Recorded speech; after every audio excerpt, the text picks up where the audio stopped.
Guys, let me explain on this video why I stopped telling people what to do with their money. First of all, we live in a day and age today where people are very sensitive about a lot of things.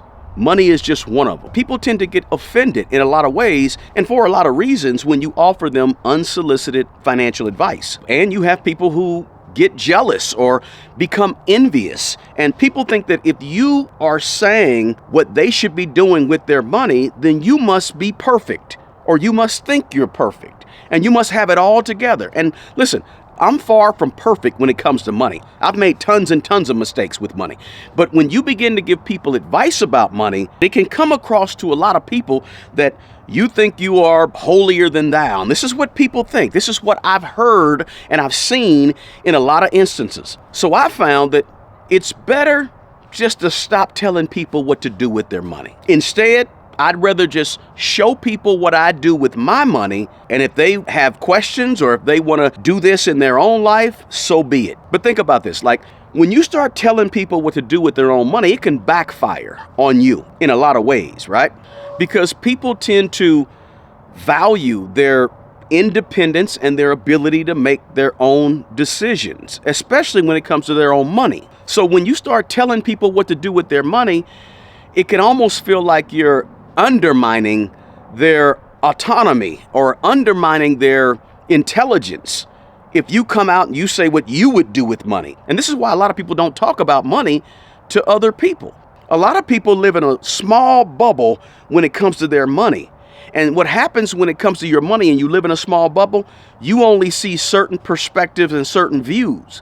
And what happens is you probably need to talk to other people about your money more than you do, because they'll give you a different way of looking at your money, a different perspective, and give you different choices and give you different ideas. But people don't do that.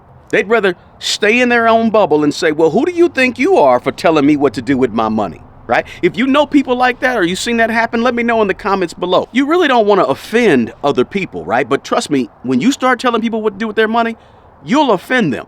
And the other thing you got to think about is everybody's financial situation is different. Just like we are individual people, so is our money. It's individual. People have different amounts of money they make. People have different goals. People have different values and morals. People think differently about investing, about buying this and buying that, about credit, about debt.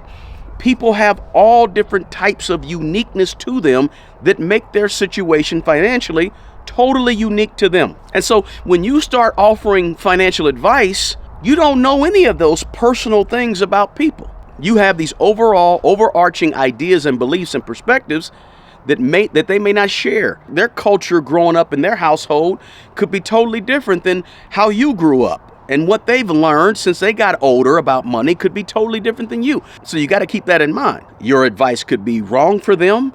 Your advice could be irrelevant for them. Your advice could just not be helpful for them based on their situation. So you got to keep that in mind. Now, another thing is this. Don't forget the fact that people have emotional ties to money. Money is an emotional thing with people. Money can trigger anger. Money can trigger depression. Money can trigger a whole host of different experiences and emotions tied to those experiences, right? So when you make suggestions to people about what they should do with their money, sometimes for some people, it can feel like you're judging them or you're criticizing them or being critical of what they've done with their money, because money is a reflection of us. Where we are with money right now in our lives is basically a reflection of everything that we've done up to this point as adults with money. And so money is personal. When I look at somebody's money situation, it's like I'm looking at them. And if they're not doing well with money, it's a judgment call about the fact that they've made mistakes. And people take that stuff personal, and it causes lots of emotions. They may value a new car where you don't value a new car. They may be okay with and value car payments or credit card usage, whatever it could be. And when you say something about that stuff, you may anger them. So it's best, in my opinion, stop. Stop telling people what to do with their money. Back up. If they ask, I tell. Another reason is this. When you give people advice about money, if that advice goes wrong, guess who they blame?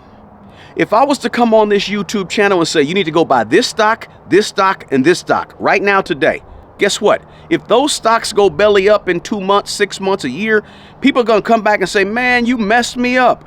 Why did you tell me? People are not going to take responsibility. In today's age, the word responsibility is like a 4-letter word. A lot of people, they don't want to be accountable for their own financial decisions.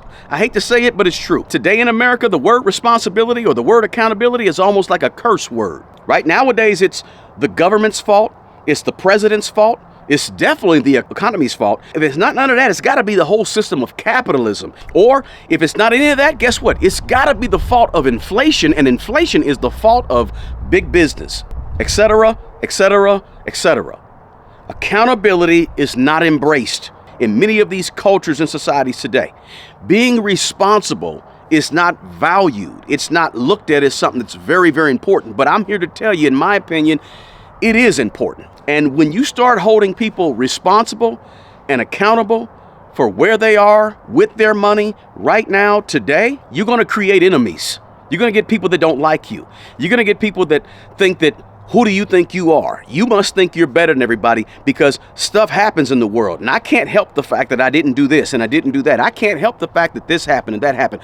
Listen, responsibility and accountability, for some reason in our society today, that ain't gonna win you a lot of friends. Telling people what to do with their money can have a really bad effect on relationships. It can really damage relationships for all the reasons that I mentioned. I mean, there's a reason why a lot of people growing up, they didn't talk about religion and they didn't talk about money. Money is something that you should be quiet about. Don't talk about, because money can ruin relationships. Let me know in the comments if you've seen or witnessed or experienced how money can damage relationships. And I really strongly believe that when you're talking about money and helping people with financial advice, people need to have the freedom of making mistakes. And sometimes when you're giving this unsolicited financial advice to people and telling people what to do with their money, it's like you're not giving them room for the mistakes, or they at least feel like you're not giving them room to make mistakes, right? And so the person who may be a little sensitive in that area is going to feel a little certain way if you start saying things about money. It's going to conjure up those emotions. And people deserve to make mistakes with money. I know I've made a bunch of mistakes with money that I try to talk about on this channel, because I don't want people to think that you can't win with money because you made a few mistakes. You can still win with money after you make mistakes.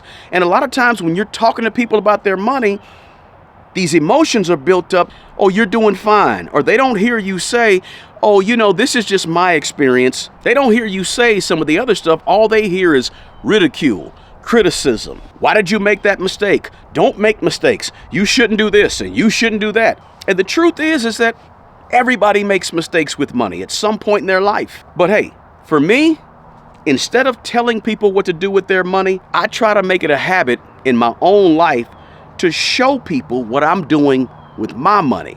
Because if I can show you what I'm doing with my money, hopefully that might give you a little motivation.